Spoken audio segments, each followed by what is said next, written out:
আসসালামু আলাইকুম। দেশ এবং দেশের বাইরে যে যেখান থেকে শুনছেন সবাইকে স্পোর্টস বাংলা আপডেট চ্যানেল থেকে জানাচ্ছি শুভেচ্ছা।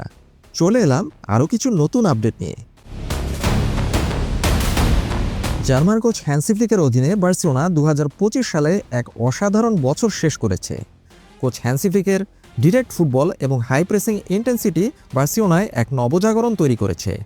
লা মাসিয়ার কিছু অসাধারণ তরুণদের নিয়ে কোচ হ্যান্সি ফ্লিক যেভাবে লা লিগায় পয়েন্ট টেবিল শাসন করছেন এবং ইউরোপিয়ান চ্যাম্পিয়ন্স লিগে যেভাবে ভয় ছড়িয়েছেন, তা এক কথায় দুর্দান্ত এক পারফরমেন্স। চলুন দেখে নেই 2025 সালে কোচ হ্যান্সি ফ্লিকের অধীনে বার্সেলোনার সেরা 5টি জয় কেমন ছিল।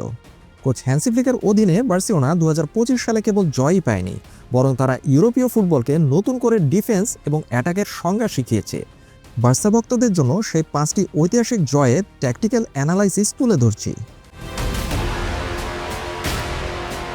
কোচ হ্যান্সি ফ্লিকের El Clasico master class. Real মাদ্রিদকে 4-0 গোলে পরাজিত করেছিল বার্সেলোনা। সান্তিয়াগো বার্নাবুতে গিয়ে এমবাপে ভিনিসিয়াসদের নিয়ে গড়া শক্তিশালী রিয়াল মাদ্রিদকে 4-0 গোলে উড়িয়ে দিয়েছিল বার্সেলোনা। এই ম্যাচে কোচ হ্যান্সি ফ্লিক ট্যাকটিক্যালি তার মুনশিয়ানা দেখিয়েছিলেন। কোচ হ্যান্সি ফ্লিক এখানে তার বিখ্যাত হাইল্যান্ড ডিফেন্স ব্যবহার করেছিলেন।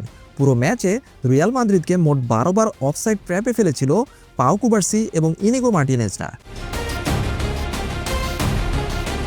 এমবাপে একাই 8 বার অফসাইড ট্র্যাপে পড়েছিলেন।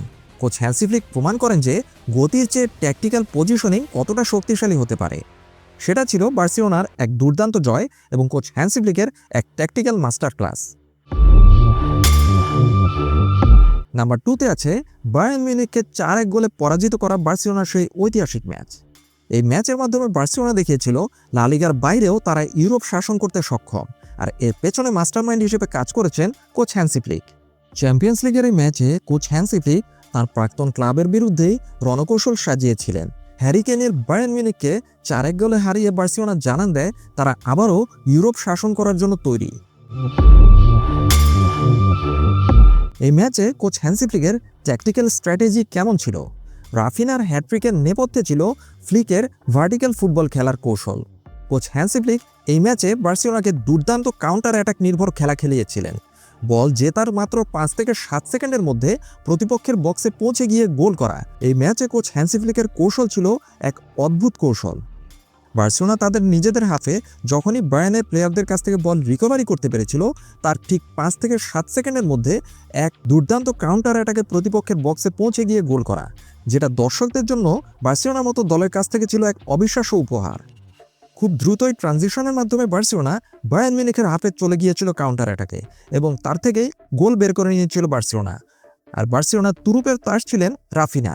এই ম্যাচে হ্যাট্রিক করেছিলেন রাফিনা।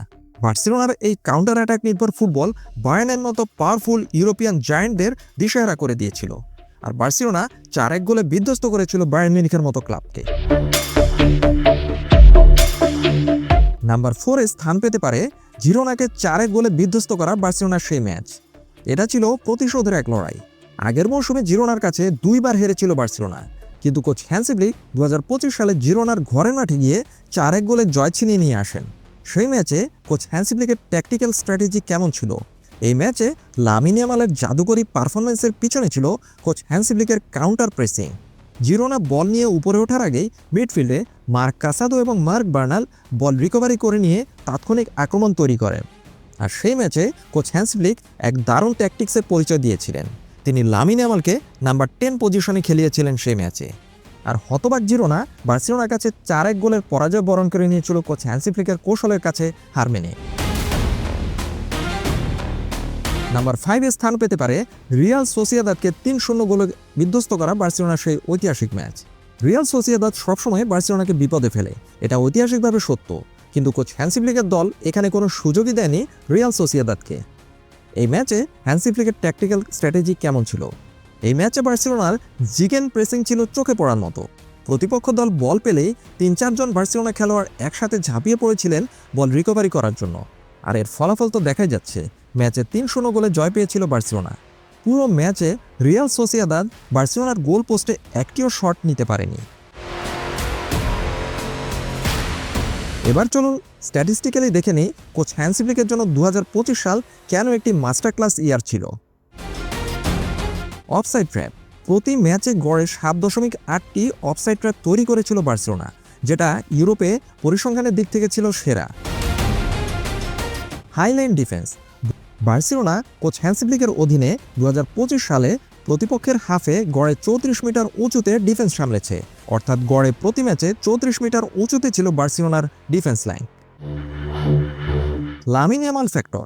2025 সালে এক ক্যালেন্ডার বছরের সব প্রতিযোগিতা মিলিয়ে 20টি গোল এবং 15টি অ্যাসিস্ট করেছেন লামিন ইয়ামাল। লেভানডোভস্কির পুনর্জন্ম। কোচ হ্যান্সি ফ্লিকের অধীনে এই 2025 সালে এক বছরে 38টি গোল করেছেন রবার্ট লেভানডোভস্কি সব প্রতিযোগিতা মিলিয়ে। সুতরাং 2025 সালে বার্সেলোনার এই সেরা 5টি জয় এবং কোচ হ্যান্সি ফ্লিকের হয়ে পরিসংখ্যানই কথা বলছে কতটা দুর্দান্ত ছিলেন এই বার্সেলোনার জার্মান কোচ। লা মাসিয়ার একদল তরুণ এবং ইনজুরি জর্জরিত একটি দলকে নিয়ে তিনি যেভাবে সামনে এগিয়ে যাচ্ছেন তা সত্যি প্রশংসার যোগ্য। আপাতত এ পর্যন্তই। সবাই ভালো থাকুন, সুস্থ থাকুন, নিরাপদে থাকুন, এই প্রত্যাশায় আল্লাহ হাফেজ।